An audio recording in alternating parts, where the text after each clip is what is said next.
بسم الله الرحمن الرحيم.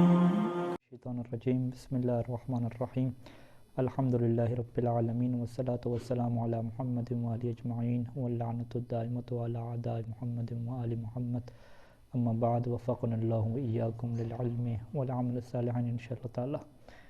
ایامکم سعیدہ. انشاءاللہ یہ مولا کی ولادت کی شب ہے. اللہ تعالیٰ سے دعا ہے کہ امیر المومنین علیہ السلام کے صدقے میں ہم سب کی توفیقات میں اضافہ ہو اور ہمیں مولا کی جو ہے وہ فضائل کا علم ہو، ان کی سیرت کا علم ہو اور ہم سب کے علم اور عمل صالح میں اضافہ ہو جائے. ایک مرتبہ صلوات پڑھ لیتے ہیں. اللہم صلی علی محمد وآل محمد. ابن ہشام کی جو عبارت ہے شرح سے وہ یہاں پہ پہنچی تھی کہ فَإِن قُلْتَ فَلِمَا عَدَلْتَ عَنِ اللَّفْظِ إِلَى الْقَوْلِ قُلْتُ لأن اللفظ جنس بعيد لانطلاقه على المهمل والمستعمل كما ذكرنا، والقول جنس قريب لاختصاصه بالمستعمل، واستعمال الأجناس البعيدة في الحدود معيب عند أهل النظر. یہاں پہ جو ہے وہ گفتگو بھی تھی کہ کلمہ کی تعریف، نحوی تعریف، نحو کی اصطلاح میں کیا تعریف بنتی ہے. تو ابن ہشام نے نحویوں کے اوپر جو ہے وہ تنقید کی کہ آپ لوگ جو ہے وہ کلمہ کی تعریف لمبی کرتے ہیں، اور لمبی تعریف وہ اس وجہ سے کرتے ہیں کیونکہ کلمہ کی تعریف میں آپ لفظ کو کیا ذکر کر دیتے ہیں. آپ یوں کہتے ہیں کہ الکلمۃ لفظ. جب آپ نے کہہ دیا کہ کلمہ لفظ ہوتا ہے تو لفظ ہمارے پاس دو طرح کے ہیں کہ کچھ لفظ کیا ہوتے ہیں، مستعمل ہوتے ہیں کہ جن کا معنی ہوتا ہے، اور کچھ لفظ ایسے ہوتے ہیں کہ جن کا معنی نہیں ہوتا. تو لہٰذا پھر آپ کو دوبارہ کہنا پڑتا ہے کہ الکلمۃ لفظ ما وضع لمعنی مفرد. ٹھیک ہے، ہماری لفظ سے ایسا مراد ہے کہ جسے وضع کیا گیا معنی مفرد کے لیے. تو لہٰذا آپ کو ضرورت پڑتی ہے کہ آپ وضع کا اور وضع کا کیا ہے تعریف میں اضافہ کریں، جبکہ میں نے جو ہے وہ لفظ کو جنس کے طور پہ ذکر ہی نہیں کیا. میں نے سیدھا کیا کہہ دیا، قول کہہ دیا، الکلمۃ قول کہہ دیا. تو مجھے وضع کی بات نہیں کرنی پڑتی کیونکہ قول کہتے ہی اسی لفظ کو ہیں کہ جس کا کیا ہو، کوئی نہ کوئی معنی ہو. تو بس آپ نے جو ہے وہ تعریف میں لفظ کو ذکر کیا. تو لفظ کیا ہے، جن سے بعید ہے. جن سے بعید کسے کہتے ہیں؟ جس کا دائرہ بہت بڑا ہو. جس طرح ہم نے کل مثال دی تھی کہ انسان کے لیے جن سے بعید کیا ہوگی تعریف میں؟ مخلوق اگر آپ ذکر کرتے ہیں تو مخلوق چونکہ حیوانات بھی ہیں، غیر حیوانات بھی ہیں، سانس لینے والی بھی ہیں، سانس لینے والی نہیں بھی ہیں. تو لہٰذا اس کا دائرہ کیا بہت وسیع ہے. اس کے دائرے کو تنگ کرنے کے لیے آپ کو زیادہ الفاظ کی کیا پڑے گی، ضرورت پڑے گی. تو آپ نے تعریف میں جن سے بعید کو استعمال کیا اور میں نے تعریف میں کس کو استعمال کیا؟ جن سے قریب کو استعمال کیا. جن سے قریب یعنی جس کا دائرہ کیا ہوتا ہے، یعنی وسیع ہوتا ہے لیکن زیادہ وسیع نہیں ہوتا. ٹھیک ہے، تنگ دائرہ ہوتا ہے جس کا. تو ہم پھر ابن ہشام کی خدمت میں یہ سوال رکھتے ہیں کہ اس کا مطلب ہے کہ یعنی اصل لڑائی نہیں ہے. ٹھیک ہے، بات آپ کی بھی ٹھیک ہے، نحویوں کی بات بھی ٹھیک ہے. فرق کیا ہے کہ انہوں نے جن سے بعید کو استعمال کیا، آپ نے کس کو استعمال کیا؟ جن سے قریب کو استعمال کیا. انہوں نے چلیں تعریف کو لمبے الفاظ میں ذکر کر دیا، آپ نے کس میں بتا دیا؟ میں تعریف میں شارٹ استعمال کر دیا. بات تو ایک ہی ہے. بات ایک ہے تو چھوڑیں، ختم کریں نزاع کو. وہ کہتے ہیں نہیں، بات ایک ہے لیکن انہوں نے جو نحویوں نے کام کیا ہے نا، وہ ایک ایسا کام کیا ہے کہ جو کام عیب دار ہے، جو اچھی بات نہیں ہے، یہ عیب ہے. یعنی اہل تحقیق اور اہل نظر کے ہاں یہ بات عیب سمجھی جاتی ہے کہ جب آپ کسی چیز کی تعریف بیان کرنے چاہ رہے ہیں تو آپ جن سے بعید کو درمیان میں استعمال کریں. یہ بات عیب والی ہے. آپ اگر ایک چیز کی ڈیفینیشن کر رہے ہیں تو آپ مختصر سے مختصر ڈیفینیشن کریں. جن سے بعید کو ذکر کرنا کیا ضروری ہے؟ اس میں جن سے قریب کا ذکر کریں. یعنی انسان کی کوئی آپ سے یہ تعریف پوچھے تو آپ سیدھے یہ کہہ دیں کہ انسان ایک ایسا حیوان ہے جو سوچ و بچار کرنے والا ہے. آپ کو کیا یہ کہنا چاہیے کہ انسان ایک مخلوق ہے، سانس لینے والی ہے، چلنے والی ہے، اپنے ارادے سے حرکت کرنے والی ہے اور سوچ و بچار کرنے والی ہے؟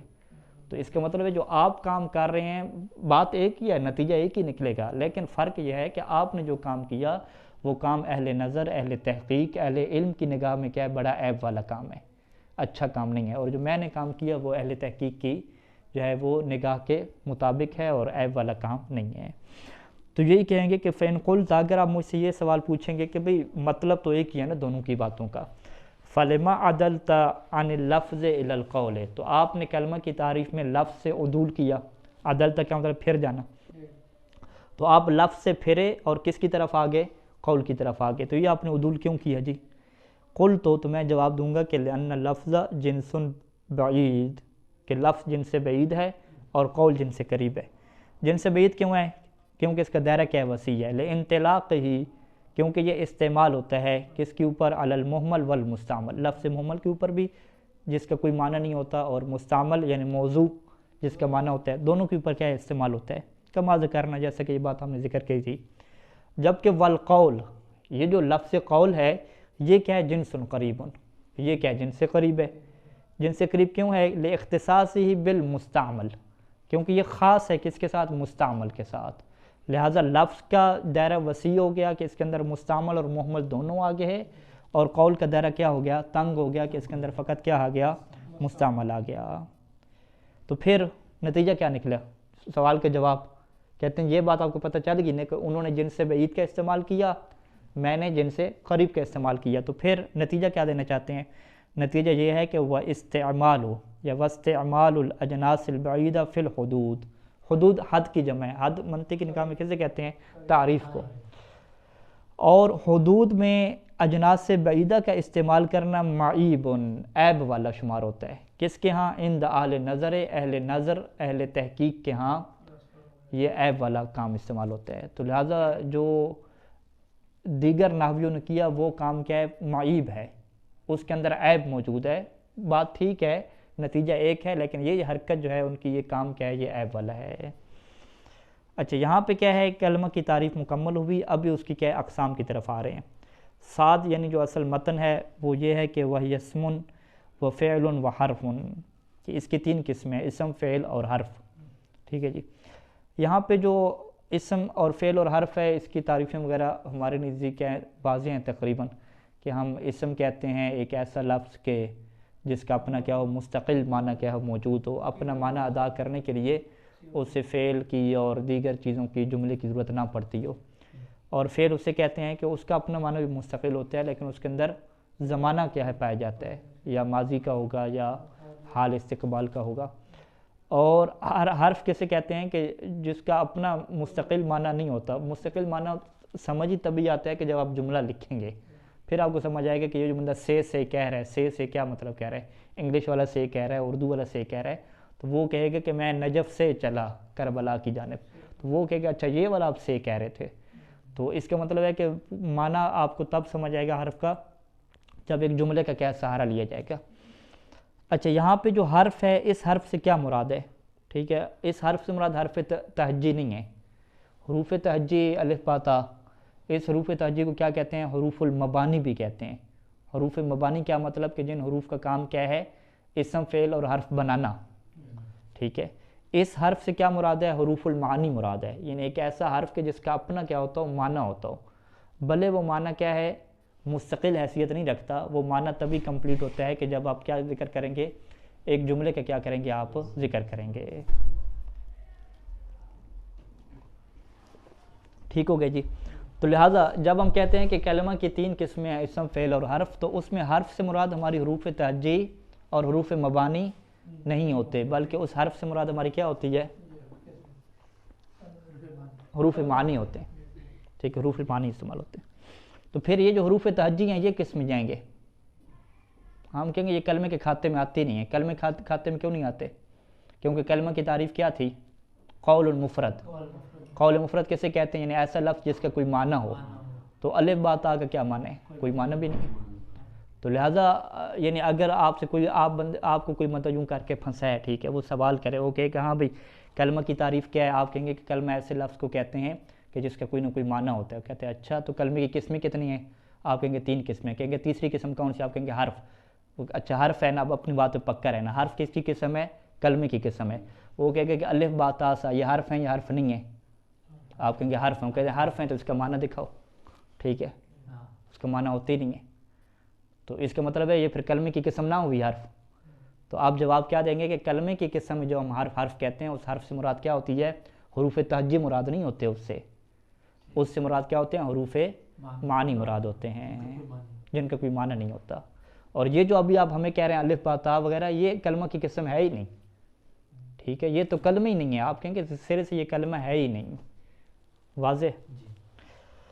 تو اس سے کیا کہتے ہیں؟ اب لفظ محمل آپ اسے کہہ دیں، الف با تا وغیرہ کو آپ ایک ایسا لفظ کہ جس کا کوئی اپنا معنی نہیں ہوتا، آپ اسے لفظ محمل کہیں گے، ٹھیک ہے؟ تو یہ لفظ محمل کی قسم میں ہے، لفظ مستعمل میں یہ داخل نہیں ہے۔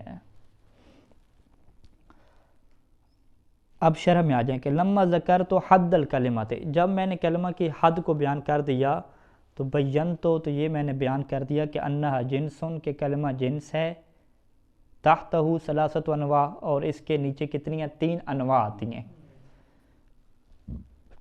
جنس اور نوع یہ منطق کے کیا الفاظ ہیں، ٹھیک ہے؟ وہ حیوان کو کیا کہتے ہیں؟ جنس کہتے ہیں، اور اس کے نیچے جو انواع آ رہی ہیں، انسان، فرس، ابل، قرد، یہ ساری کیا آ رہی ہیں؟ اس کے اندر انواع آ رہی ہیں۔ تو بہرحال اس کی تعریف میں منطق بھی چھوڑتے ہیں، نحو میں ہم منطق کو کیا لے کریں، ٹھیک ہے؟ تو یہ بات کیا واضح ہے کہ کلمہ کیا ہے؟ ایک وسیع دائرہ مفہوم رکھتا ہے، اور اس کی کیا ہے؟ کچھ انواع ہیں، ان کو آپ اقسام کہہ دیں۔ وہ کیا ہیں؟ الاسم والفعل والحرف، 3 کیا ہیں اس کی قسم ہے؟ اسم، فعل اور حرف، ٹھیک ہے جی؟ حرف سے مراد حروف تہجی نہیں ہے بلکہ حروف المعانی ہے۔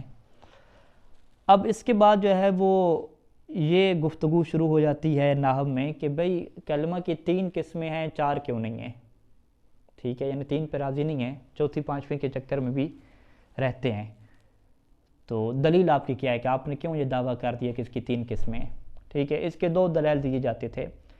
ایک دلیل اس کی عقلی دی جاتی تھی، ٹھیک ہے؟ وہ کہتے ہیں کہ بھئی آپ اپنی عقل سے پوچھ لیں، آپ کی عقل بھی گواہی دے دے گی کہ چوتھی قسم پاسبل اور ممکن ہی نہیں ہے۔ وہ کہتے ہیں وہ کیسے؟ وہ کہیں گے آپ عقل سے پوچھ لیں کہ کوئی لفظ ہوگا، اس کا یا معنی ہوگا یا معنی نہیں ہوگا، 2 ہی آپشن بنیں گے نا، تیسرا آپشن تو نہیں بنتا، یا اس کا معنی ہوگا یا اس کا معنی نہیں ہوگا۔ اگر اس کا معنی نہیں ہوگا لفظ کا تو وہ تو محمل میں چلا جائے گا، ٹھیک ہے؟ اس کو تو آپ وہاں پہ چھوڑ کے آ جائیں۔ اگر اس کا معنی ہوگا تو اب ہم آپ سے سوال یہ کریں گے کہ کیا اس کا معنی مستقل ہے یا غیر مستقل ہے؟ یعنی مستقل کیا مطلب؟ یعنی پورے جملے کی ضرورت نہیں ہے، اس کے بغیر ہی کیا آپ اس کا معنی آپ سمجھ سکتے ہیں، یا اس کا معنی مستقل ہے یا غیر مستقل ہے؟ اگر اس کا معنی غیر مستقل ہے تو پھر وہ کیا ہو جائے گا؟ حرف ہو جائے گا۔ اور اگر معنی مستقل ہے تو اس کی 2 ہی قسمیں ہیں، یا اس کے اندر زمانہ پایا جاتا ہے یا زمانہ نہیں پایا جاتا۔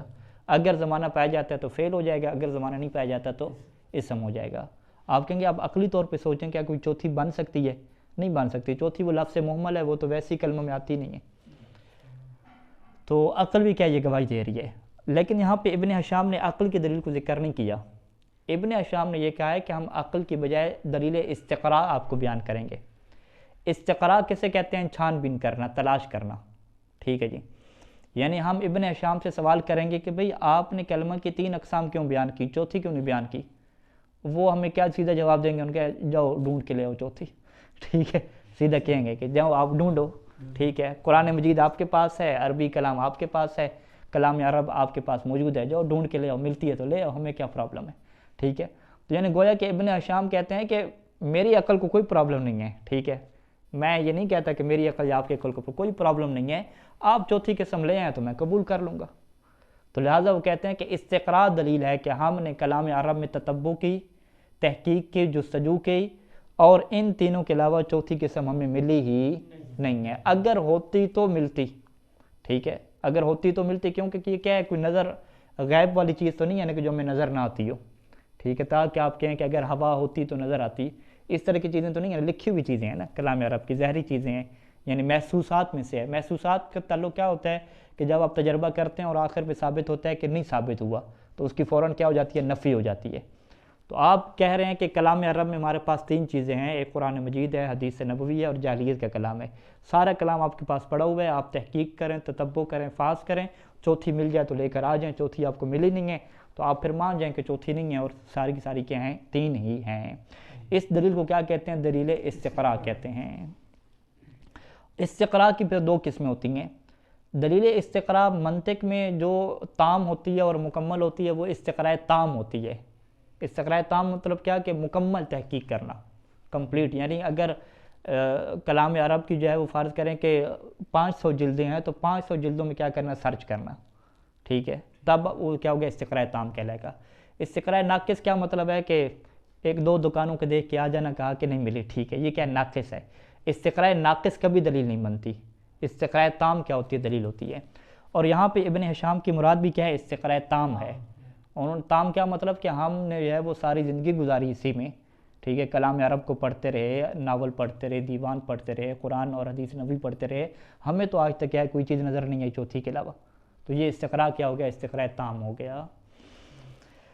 والدلیل علی انحصار انواعها فی هذه الثلاثہ، اور دلیل اس بات کے اوپر، کس بات کے اوپر؟ کہ اعلیٰ، اس بات کے اوپر دلیل کہ انحصار، کہ منحصر ہو گئی ہیں، انواعها کلمہ کی انواع، فی هذه الثلاثہ ان تین قسموں کے اندر. هذه الثلاثہ سے کیا مراد ہے؟ اسم فعل حرف. انواعها کلمہ کی انواع، کلمہ کی انواع اسم فعل حرف کے اندر منحصر ہو کے رہ گئی ہیں، اس سے باہر، اس سے زیادہ نہیں ہیں. دلیل کیا ہے ہمارے پاس؟ والدلیل الاستقراء، دلیل ہمارے پاس کیا ہے؟ استقراء. استقراء کا مطلب کیا اردو میں؟ چھان بین کرنا. فإن علماء هذا الفن، اس فن کے علماء، فن سے کیا مراد ہے؟ نحو، ٹھیک ہے، نحو صرف وغیرہ ایسے علوم کے جس کی کیا ہوتی ہے؟ تمرین ہوتی ہے. تمرین سے کیا مراد ہے؟ کہ جس کی باقاعدہ کیا مشقیں کی جاتی ہیں اور وہاں پہ تطبیقات ہوتی ہیں، قوانین کو اپلائی کیا جاتا ہے، ان ایسے علوم کو کیا کہتے ہیں؟ فن سے تعبیر کیا جاتا ہے، فنون سے تعبیر کیا جاتا ہے. کہ اس نحو کے جو علم کے علماء ہیں یا عرب کے جو علماء ہیں، انہوں نے کیا کیا؟ تتبعوا کلام العرب، تتبعوا چھان بین کی، تتبع جستجو کرنا، چھان بین کی. انہوں نے کس کو چھان بین کیا؟ کلام العرب، عرب کے کلام کو چھان بین کیا. یعنی عرب کا جتنا بھی کلام ہے سب میں کیا کی؟ انہوں نے جستجو کی، اس کو اندر چھان بین کی. فلم یجدو، پس انہوں نے نہیں پایا، وجد یجدو سے، ٹھیک ہے. فلم یجدو، ان لوگوں نے، کن لوگوں نے؟ علماء عرب نے. علماء عرب یا علماء حاض الفن نے نہیں پایا الا ثلاثۃ انواع، سوائے کیا؟ تین قسموں کو. یعنی آپ خود بھی اگر چیک کرنا چاہیں، قرآن مجید پڑھیں تو آپ خود چیک کریں گے کہ یا آپ کو اسم نظر آئے گا، یا فعل نظر آئے گا، یا حرف نظر آئے گا. ولو کان ثم نوع رابع، ٹھیک ہے، ولو کان ثم، ثم وہاں کے معنی میں آتا ہے کہ ولو کان ثم، یعنی اگر وہاں پہ نوع رابع، کان نوع رابع، اگر وہاں پہ کیا چوتھی کوئی نوع ہوتی تو لعثروا، تو وہ کیا پا لیتے. عثروا کسی چیز کو کیا پا لینا. لعثروا علی شیء منہ من نوع رابع، تو وہ نوع رابع میں سے بھی علی شیء، کسی شے کو پا تو لیتے، وہ کوئی نہ کوئی ایک مثال تو انہیں کیا ہے؟ مل جاتی. ایک شعر ہی مل جاتا، وہی کافی ہے، ایک آدھی آیت مل جاتی. ہاں، ولو کان ثم، ثم ہناک، یعنی ولو کان ہناک نوع رابع، ہناک یعنی فی کلام العرب، اگر کلام عرب میں کانا ہوتی، کیا ہوتی؟ نوع رابع، چوتھی قسم. اگر کلام عرب میں چوتھی قسم ہوتی تو نتیجہ کیا نکلتا؟ لعثر، وہ پا لیتے. کون پا لیتے؟ علماء عرب، علماء اہل فن پا لیتے. کس چیز کو پا لیتے؟ علی شیء منہ، اس نوع رابع میں سے کسی شے کو وہ پا لیتے اور حاصل کر لیتے. بس انہوں نے حاصل نہیں کیا چوتھی شے کو، تو یہ دلیل ہو گیا کہ وہ چوتھی شے تھی ہی نہیں. اگر ہوتی تو مل جاتی بھائی، وہ کیوں نہ ملتی؟ اگر وہ کوئی غائب ہونے والی چیز تھوڑی ہے، محسوسات والی چیز ہے. تو محسوسات کا قانون کیا ہوتا ہے؟ کہ تلاش کرنے سے چیزیں مل جاتی ہیں. بلکہ شعراء حضرات تو کہتے ہیں کہ غیر محسوس چیزیں بھی تلاش کرنے سے مل جاتی ہیں، ٹھیک ہے. اچھا، اب جو ہے وہ اسم، فعل اور حرف، اس کے اندر کیا الگ الگ کیا گفتگو شروع کرتے ہیں. متن کیا ہے کہ فَأَمَّا الْإِسْمُ فَيُعْرَفُ بِأَلْ كَالرَّجُلِ وَبِالتَّنْوِينِ كَالرَّجُلٍ وَبِالْحَدِيثِ عَنْهُ كَتَاءِ ضَرَبْتُ. فَأَمَّا الْإِسْمُ، جہاں تک اسم کا تعلق ہے، فا منی پس، اما جہاں تک، الاسم جہاں تک اسم کا تعلق ہے، جہاں تک اسم کا تعلق ہے تو فیعرف، تو اسے پہچانا جاتا ہے، ٹھیک ہے. یہ یعنی دو عربی میں لفظ استعمال ہوتے ہیں. ایک استعمال ہوتا ہے یعرف، را کے اوپر کیا لگائیں گے؟ شد لگائیں گے. تو یعرف کس سے ہے؟ تعریف سے ہے. فیعرف یعنی اسم کی تعریف کی جاتی ہے. ابن ہشام نے یہاں پہ یعرف نہیں کہا، بلکہ کیا کیا ہے؟ فیعرف کہا ہے. یعرف کا مطلب کیا ہے؟ تعریف کرنا نہیں ہوتا، یہ معرفت سے ہے، پہچانا جاتا ہے، ٹھیک ہے. یعنی مصنف یہاں پہ اسم کی تعریف بیان نہیں کر رہے کہ میں آپ کو اسم کی تعریف بیان کروں کہ الاسم ما دل علی معنی مستقل، اور کیا ہے؟ خال من الازمنۃ الثلاثہ، کہ اسم کس سے کہتے ہیں؟ جو معنی مستقل پہ دلالت کرے اور تین زمانوں میں سے کسی بھی زمانہ سے کیا ہو؟ خالی ہو. تو انہوں نے اسم کی تعریف بیان نہیں کی، بلکہ سیدھا سیدھا کیا کہ بھی اسم کی پہچان جو ہے وہ ان طریقوں سے ہوتی ہے۔ وہ طریقے کیا ہیں کہ الف لام جس چیز کے اوپر لگی ہوئی ہوگی وہ کیا ہوگا؟ اسم ہوگا۔ جس چیز کے اوپر تنوین ہوگی، چاہے وہ 2 زبریں ہوں، 2 زیریں ہوں، 2 پیشیں ہوں، وہ کیا ہو جائے گا؟ اسم ہو جائے گا۔ والحدیث عنہ، اور جس کے بارے میں آپ گفتگو کر سکتے ہیں وہ بھی کیا ہوگا؟ اسم ہوگا۔ ٹھیک ہے جی۔ تو یہاں پہ جو ہے وہ لوگوں نے کچھ کہا کہ ابن ہشام نے یہ اچھا طریقہ استعمال کیا کہ تعریف کرنے کی بجائے سیدھی کیا ہے؟ علامت ذکر کر دی۔ ٹھیک ہے، کیونکہ جو ابتدائی لوگ ہوتے ہیں وہ علامت سے کیا چیزوں کو زیادہ پہچان لیتے ہیں۔ ٹھیک ہے جی، واضح؟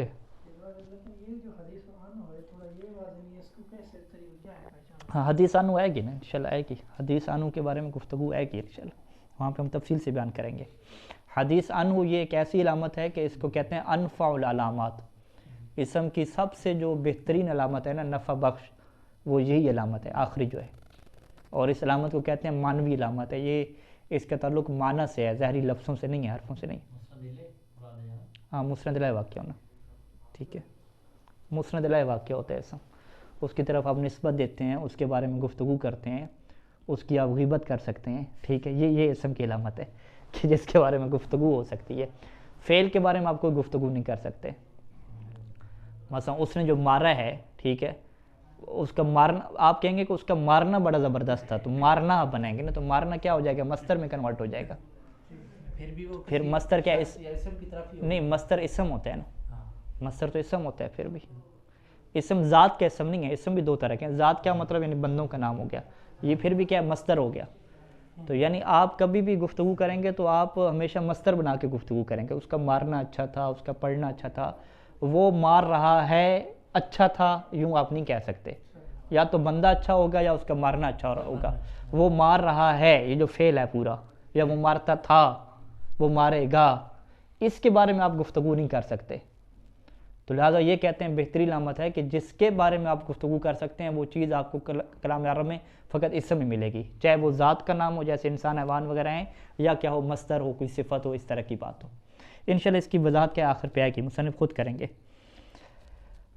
شرح میں کیا ہے کہ لما بیان، تو جب میں نے بیان کر دیا، ما اس چیز کو، انحصرت فی ہے کہ جس کے اندر منحصر ہو گئیں، انواع الکلمت ثلاثہ، کلمہ کی 3 انواع جس کے اندر منحصر ہو گئی ہیں۔ جب میں نے اس کو بیان کر دیا، وہ کیا چیز تھی؟ خود کلمہ تھا نا۔ جب کلمہ کو بیان کر دیا تو کلمہ کے اندر کیا 3 چیزیں منحصر ہو گئی ہیں۔ یا آپ یہ کہہ سکتے ہیں، یا کہہ سکتے ہیں کہ استقراء، دلیل استقراء، یعنی میں نے دلیل استقراء کو جب بیان کر دیا کہ جس کے اندر کلمہ کی 3 انواع منحصر ہو کے رہ گئیں، یا خود کلمہ کو جب میں نے بیان کر دیا کہ جس کے اندر کیا ہے کلمہ کی 3 انواع آ جاتی ہیں، تو شرع، تو پھر میں شروع ہو گیا فی بیان ما، اس چیز کے بیان میں کہ ما یتمیز بہی، کہ جس کے ذریعے سے جدا ہوتی ہیں۔ یتمیز و جدا ہونا، بہی، بہی کی میر کدھر جائے گی؟ ما کی طرف۔ فی بیان ما یتمیز بہی، یعنی اس چیز کے بیان میں شروع ہو گیا کہ ما یتمیز بہی، کہ جس کے ذریعے سے جدا ہوتے ہیں۔ کون جدا ہوتے ہیں؟ کل واحد منہا، کل واحد منہا یعنی من انواع ثلاثہ، من انواع کلمت ثلاثہ، کہ کلمہ کی 3 انواع میں سے ہر ایک جس کے ذریعے سے جدا ہوتی ہے، کس سے جدا ہوتی ہے؟ ان قسیمہ ہے، اپنی 2 قسیموں سے۔ ٹھیک ہے جی، یہاں پہ جو ہے وہ 2 لفظ شاید آگے بھی استعمال ہوں، ایک ہم قسم لفظ کہتے ہیں نا، قسم، اور ایک لفظ کیا کہتے ہیں؟ قسیم کہتے ہیں۔ ٹھیک ہے جی، جب آپ اسم کو نسبت دیں گے فعل اور حرف کی طرف، یعنی کمپیریزن آپ جب کریں گے، تو اس وقت آپ یہ نہیں کہیں گے کہ اسم فعل کے لیے قسم ہے، آپ کیا کہیں گے کہ اسم فعل کی قسیم ہے، اسم حرف کی کیا ہے؟ قسیم ہے۔ فعل کیا ہے؟ اسم کے لیے قسیم ہے، حرف اسم کے لیے کیا ہے؟ قسیم ہے۔ یعنی اقسام کو جب آپس میں آپ تقابل کرتے ہیں، کمپیریزن کرتے ہیں، تو وہاں پہ لفظ کون سا بولا جائے گا؟ قسیم کا لفظ بولا جائے گا۔ لیکن جب آپ اقسام کو اپنے اوپر سے کیا کرتے ہیں؟ نسبت دیتے ہیں، یعنی مقسم سے جب آپ نسبت دیتے ہیں، پھر وہاں پہ کیا بولا جائے گا؟ قسم بولا جائے گا۔ قسم کی جمع کیا آتی ہے؟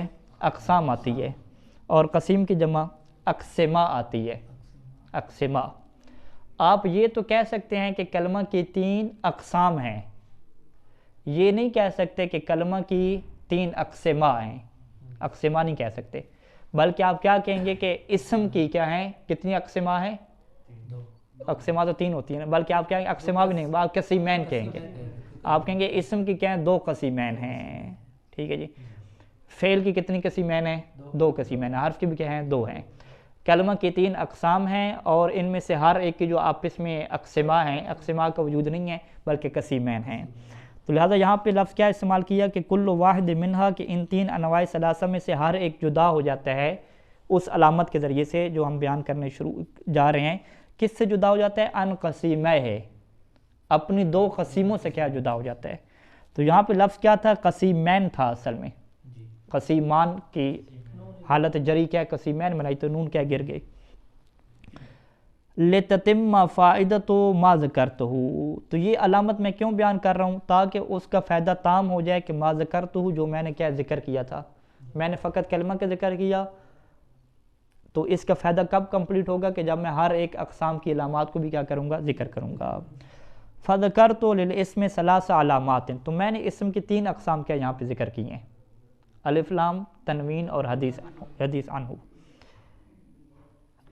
ان 3 تقسیموں کی حالات کچھ یوں ہیں کہ علامت من اولہ و علامت من آخرہ و علامت معنویۃ، ٹھیک ہے، یہ مصنف نے 3 اقسام بیان کی، لیکن ہم اس کو زیادہ یعنی ٹیکنیکل بنائیں، جو مصنف نے صحیح کر کے نہیں بنایا۔ ہم یہ کہیں کہ مصنف نے جو 3 علامات ذکر کی ہیں اس کو ہم تقسیم کرتے ہیں کہ مصنف نے اصل میں 2 قسمیں ذکر کی ہیں، 2 قسمیں کہہ رہا ہوں، 2 علامتیں، ایک علامت ظاہری ذکر کی ہے اور ایک علامت معنوی ذکر کی ہے، ٹھیک ہے جی۔ اور وہ جو علامت ظاہری ہے نا، اس کی 2 قسمیں آگے، ایک علامت ظاہری ال کی شکل میں ہے، بلکہ آپ یوں کہیں کہ علامت ظاہری 2 طرح کے ذکر کی ہیں، ایک کلمہ کے شروع والی جو اسم کے شروع میں آتی ہے، اور ایک ہے کہ جو اسم کے آخر میں آتی ہے، ٹھیک ہے جی۔ تو یہ کیا بنے گی؟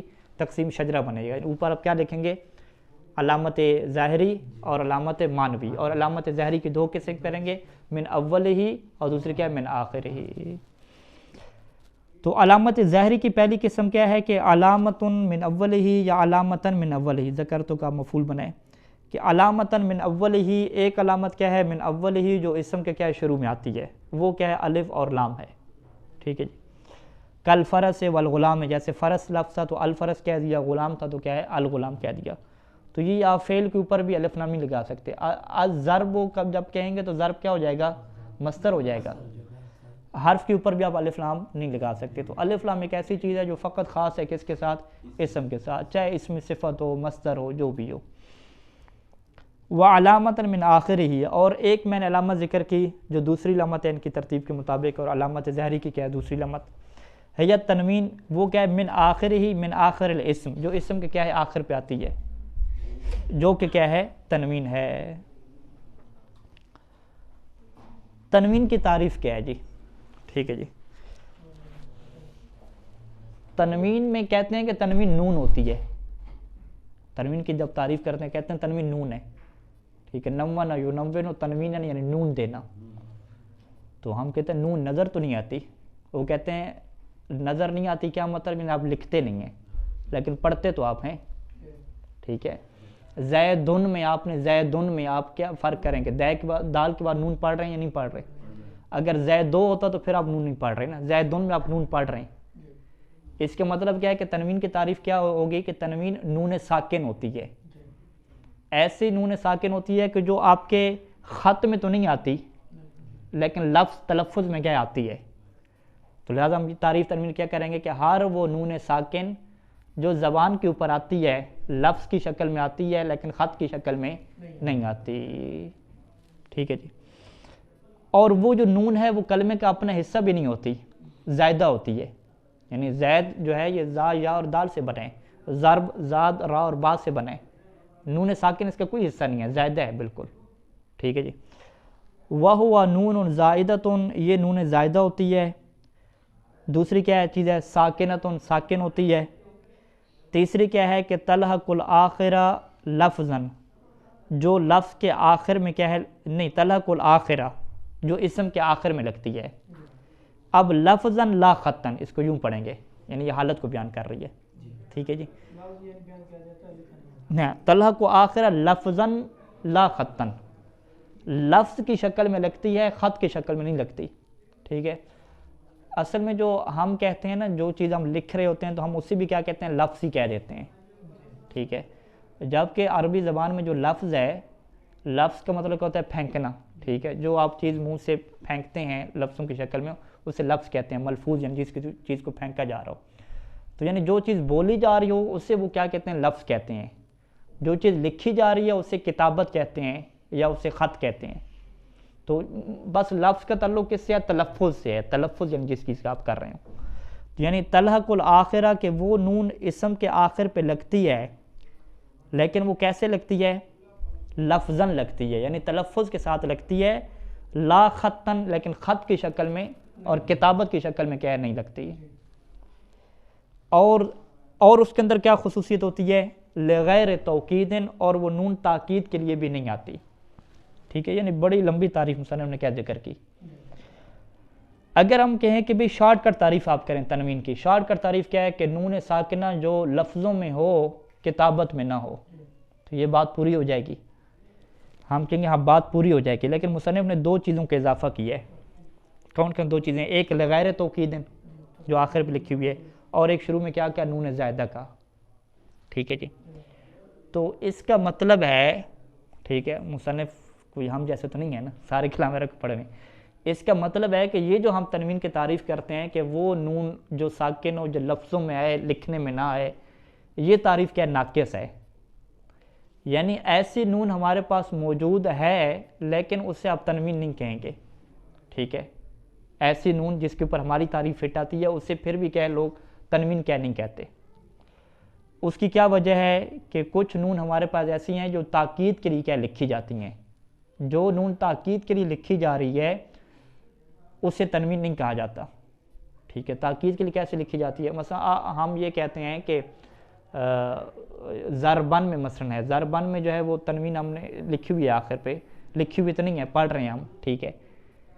لکھی ہوئی تو کوئی نہیں ہوگی نا، ظاہری بات ہے لکھی ہوئی نہیں ہوگی۔ یعنی ہم یہ کہیں گے کہ کچھ نون عربی زبان میں ایسی ہیں کہ جو لفظوں کی شکل میں تلفظ ہوتی ہیں انہیں تنوین نہیں کہا جاتا۔ تنوین کیوں نہیں کہا جاتا، کیونکہ وہ تاکید کے لیے ہوتی ہیں، ٹھیک ہے جی۔ لہٰذا اس کی کیا ہے، قرآن مجید سے ایک مثال موجود ہے، سورہ علق میں ہے، لَنَصْفَعًا بِالنَّاصِیَةِ، لَنَصْفَعًا، نون سین فا عین، عین کے اوپر کیا ہے تنوین لگی ہوئی ہے، عین کے اوپر کیا ہے دو زبریں لگی ہوئی ہیں، عین کے بعد الف ڈال کے دو زبریں کیا ڈال دی ہیں، لَنَصْفَعًا۔ کہتے ہیں یہ جو دو زبریں ڈالی ہیں نا یہ تنوین نہیں ہے، کیونکہ وہ تو فعل ہے، نصفع کھینچنا، لنصفعًا کہ ہم ضرور ضرور کھینچیں گے، بالناصیۃ ان کی پیشانیوں سے کھینچیں گے، وہ جو جنمی لوگ ہوں گے۔ تو فعل کے اوپر کیا ہے دو تنوینیں لگ گئیں۔ تو اب آپ مصنف کو پھنسائیں گے کہ مصنف صاحب آپ نے تو کہا تھا کہ جو یہ تنوین کس کے ساتھ خاص ہے، اسم کے ساتھ ہے۔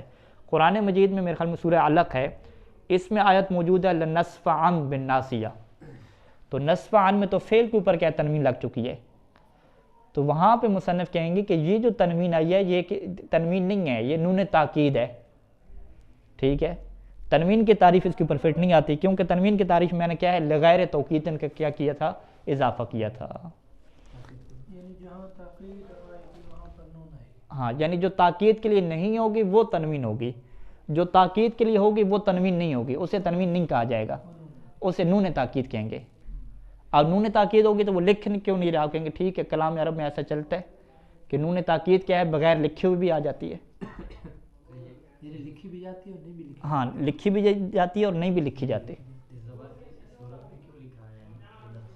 بس یہ ایسے ہے کلام عرب میں ایسے پڑھا جاتا ہے کہ نصفعًا جو فعل ہے اس فعل کے اوپر کیا ہے، یعنی کسی بھی فعل کے اوپر جو تنوین آتی ہے، مثلا لیضربن ہے، لیضربن میں جو نون یہاں پہ کیا ہے تاکید ہے، آپ اس نون تاکید کو جو ہے وہ کنورٹ کریں تنوین کی شکل میں، یعنی نون کو اڑا دیں، یضربن میں کیا کریں آپ با کے بعد الف بڑھا دیں یوں کر کے، یضربن اوپر دو زبریں لگا دیں۔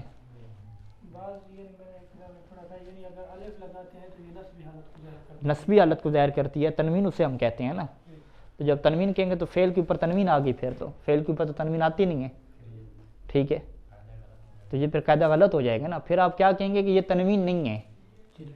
ہاں، یعنی فعل کی جو نون تاکید کو جب لکھا جاتا ہے، نون تاکید خفیفہ کو، دو زبریں لگا کے جب لکھا جاتا ہے، ایک طریقہ ہے، تو اس طریقے میں اس نون کو تنوین نہیں کہا جاتا، اس نون کو کیا کہا جاتا ہے؟ نون تاکید کہا جاتا ہے۔ اس کا مطلب ہے کہ جب آپ نے مصنف سے کہا، کیا کہا جی کہ نون تاکید کیا ہوتی ہے، تنوین، یعنی مصنف کو ہم کیا کہ آپ لمبی تعریف نہ کریں، شارٹ کٹ ہمارے والی تعریف کریں کہ تنوین کیسے کہتے ہیں؟ ہر وہ نون جو پڑھنے میں آتی ہے لکھنے میں نہیں آتی، ٹھیک ہے؟ چلیں آپ زیادہ کہہ دیتے ہیں کہ نون زیادہ ہو، ٹھیک ہے؟ تو یہ کہنے کی کیا ضرورت پڑی کہ لغیر توکیدن؟ ہمیں لغیر توکیدن کی ضرورت ہے، کیوں؟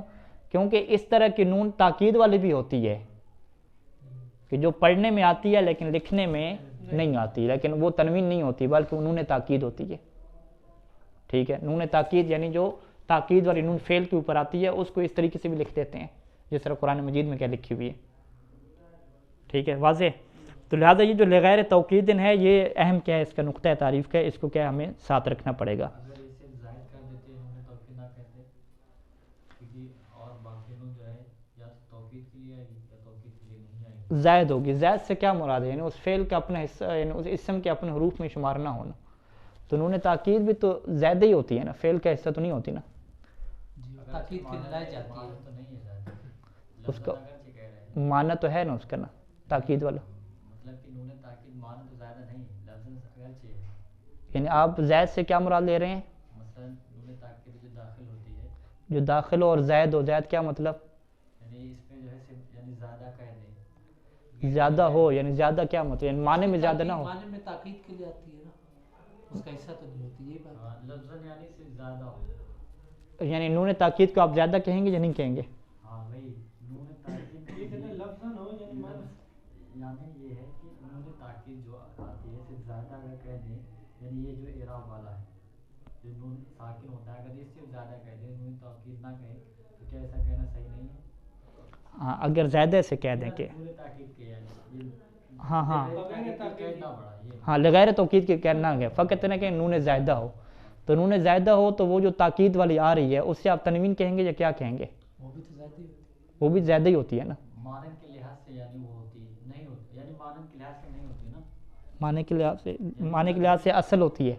مطلب کہ لفظ کے لحاظ سے وہ تو دیکھیں یہ آپ تعبیر سن لیں کہ نحو میں جو زائد کی لفظ استعمال ہوتا ہے نا کہ یہ حرف زائد ہو گیا ہے، اس سے مراد یہ نہیں ہوتا کہ اس کا کوئی معنی نہیں ہے، ٹھیک ہے؟ قرآن مجید کی بہت ساری مثالیں لے کر آئیں گے کہ یہاں پہ من زائد ہے، لام زائد ہے، تو وہ ایسا تھوڑی ہے کہ اللہ نے جو ہے وہ خام خواہ زیادہ لفظ لکھ دیے ہیں، ٹھیک ہے؟ زیادہ جو بھی لفظ ہوتا ہے اس کا تاکید والا معنی کوئی نہ کوئی اس کا معنی ہوتا ہے، ٹھیک ہے؟ تاکید کا کوئی معنی ہے یا کوئی بھی معنی بھی ہے۔ زیادہ کا مطلب یہ ہو کہ جو حروف اصلی سے ہٹ کے ہو۔ زیادہ کی تعبیر کس میں استعمال ہوتی ہے کہ فا عین لام کلمہ کے کیا ہے اصلی حروف سے ہٹ کے ہو، اس سے ہم زیادہ کہتے ہیں۔ تو نون زائدہ کیا مطلب؟ جو کلمے کے اپنے اصل جو حروف ہیں ان سے کیا ہٹ کے ہو، اس سے آپ زیادہ کہیں گے۔ تو نون تاکید بھی زیادہ ہے، زیادہ آپ یہ نہیں کہہ سکتے کہ بھی نون تاکید کا چونکہ معنی ہوتا ہے لہٰذا یہ زیادہ نہیں ہے۔ زیادہ کیسے کہتے ہیں؟ فضول قسم کی چیز جس کا نہ کوئی معنی ہو کچھ بھی نہ ہو، بس سجاوٹ کے طور پہ لکھ دیں، ٹھیک ہے؟ وہ نہیں ہوتی چیز زیادہ، اس سے ہم زیادہ نہیں کہتے۔ لیکن یہ تنوین میں جو ہے تنوین کا کوئی معنی نہیں ہوتا نا، معنی نہیں ہے تنوین کا معنی لفظ زیادہ ہوتا ہے نہیں، تنوین کا ہی معنی ہوتا ہے نا، معنی ہوتا ہے۔ تنوین کا معنی ہوتا ہے، زائد اب نکرہ کا معنی ہوتا ہے، کچھ نہ کچھ معنی تو ہوتے ہیں، ٹھیک۔ چلیں انشاءاللہ اس کو پھر کل یہاں سے شروع کرتے ہیں، ٹھیک ہے؟ منہال صاحب کے کافی اشکالات آ گئے ہیں تو انشاءاللہ اس کو کل حل کرتے ہیں۔ وصلی اللہ علیہ وسلم۔